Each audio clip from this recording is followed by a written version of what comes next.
Okay, third attempt to try to do part 5 here. Okay, we're going to the audio. Audio set at 37 minutes here. It's just 10 past 11.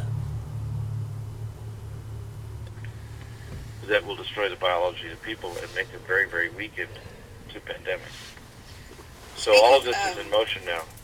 Speaking of clones, we have also been getting some interesting information about clones that have been manufactured and possibly released or about to be released. Actually in Mexico, of all places. Have you heard anything or? Well, a lot of the laboratories that they have used are not just in areas in America. They have been doing labs down in Mexico for years, and that's where a lot of these things that are found by people in strange areas of isolated areas of Mexico is from these cloned laboratories where these chimeric monstrosities escape from the laboratory. And they're also, of course, working in underground facilities of cloning human beings that have had inserted transgenic genetic enhancement to bring in genes from animals so that they can enhance their physical capacities to make super soldiers. And there is a facility doing experimentation and research in America in collaboration with the Communist Chinese, but the largest facility on Earth is outside of Beijing. Okay, and why do you think that people like you, yourself, and I have to say myself, are being given these pre-visions, if you will? Do you think We're given there's a visions purpose because, behind it? yes, there is. I think that it's like the 100 monkey theory. It's not just the monkeys observing other monkeys so they start to learn how to, wash their food in seawater or whatever, so it has more taste or nutrition or whatever. It deals with the thing that the corporate body of mankind, when visionaries pass a vision, then they literally give the option to make decisions that change the timeline of the whole corporate body. We don't have to have all of this, or the fullness of this, overwhelm us like a cataclysmic tsunami. We have a choice to kind of co-create whether our future is going to be, stifled or derailed.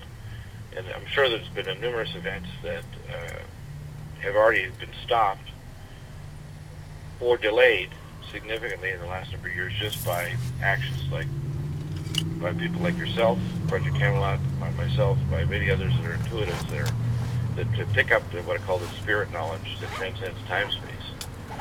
That when it goes back to the body, it brings the people to a level of awareness that they can start making decisions and preparing to survive disaster and to avert it and to pray against it. In other words, to start visualizing and taking a physical action and spirit action, I call it, where we can derail this.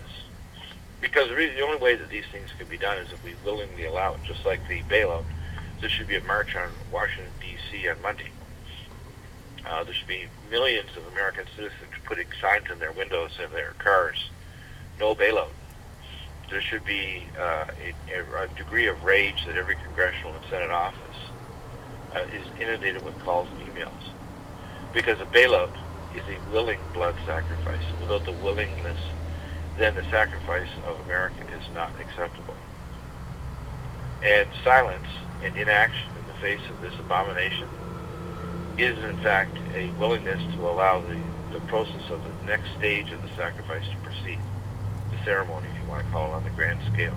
Yes, so speaking about it is not to bring it on, but speaking about it from the point of view that you are coming from and people like you is as a preventative measure to right, that's what a prophet others. does. Yeah, the actions of a prophet are not to prophesy an event that can't be changed.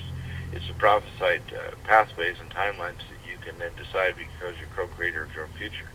Otherwise, there'd be no purpose for a prophet. All a prophet would be a seer telling people that there's nothing you can do about it. You're just a bit of flotsam and jetsam pushed along by the timeline of events, and you really have no control of your future, and that's nothing could be further from the truth. In fact, that's the core of the central lie of all religions. I call real lies going on, that Yeshua HaMashiach, Jesus, spoke about, because he spoke against religion is the opposite of relationship and the spirit truth, which actually controls all reality. And that's what's going on right now, is they're trying to convince us we can't control. So when people get overwhelmed with fear, and what I talked about this morning wasn't fear. When I was going through these, spirit spasms of pain, I wasn't in a state of fear. I was in a state of intercession, which means becoming aware of what's going on, tuning into it, and then try to give people alternatives so that they can stop it. But we have to rise up now. There has to be a level of rising consciousness of the populations of Earth, or this will not be averted. Okay, thank you, Bill. I think that's really valuable for people to hear, and very vital, along with the information that you're giving here. Yeah, the key thing, if I was to say one statement, if by our inaction and our silence we allow the financial events to proceed, then we have given a willing blood sacrifice that will precede the event starting on Tuesday, the 7th of October, that will result in the sequence of nuclear events, pestilence, and ultimately the destruction of our planet. And so we have the time now to actually repent of that, speak out, and do not drink in fear even when we see events starting to transpire, but to start being proactive, to start taking personal events and spiritual events seriously that we're perceiving happening, and being not only our keeper but the keeper of our brothers and the people in other countries, because they are also in the process, by bringing about this financial collapse, proceeding with the first stage of the economic eugenics of killing the first 100 million of us. This is like in the body of mankind cutting off our right hand. So the 100 million that are distributed in the third world are about to be sacrificed. Right, and so the fact is that people can act, and every act that they take that begins to go against the possible future that's being outlined here. Exactly.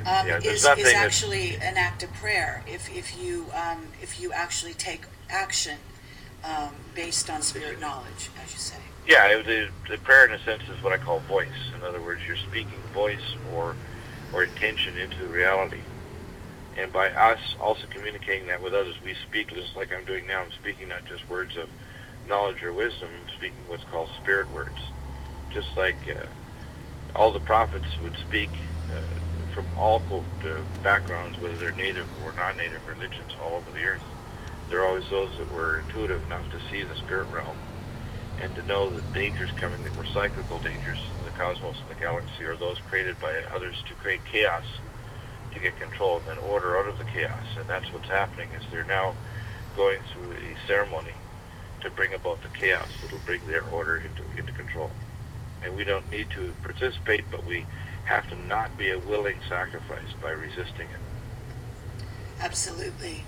Okay, Bill, we're going to close this now. And I appreciate that. This is what I was supposed to say to you today, and I hope it gets up quickly, because people need to start spiritually interceding now all over the earth, because the events we only have now several days, and the events that will be unleashed on Tuesday, if we don't avert this, is going to set a sequence of events like dominoes in motion that's going to result in some terrible things. Okay, thank you very much, Bill Deagle.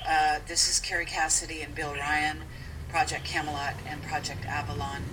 And this is, again, Sunday, and we are in Australia, and it is actually Saturday in California, and that's October 4th in California and October 5th, 2008 in Australia as we speak. Where the Spirit of the Most High and the Creator of the universe, which is the I Am, which is their Spirit, speak to them and their mind and body, and may they have the intentions of the Holy One who said, "Let there be all that is." And may they not drink the waters of death, and may they not become a willing sacrifice, and may they not allow these evils to be on the earth, because darkness is not the opposite of light, but the absence of it. And by bringing these things to light is not to bring terror to the people, but to bring comfort, to bring control, to bring a sense of empowerment to everyone who hears this. Okay, bless you. Take care. Okay, take care. Bye-bye. Bye-bye.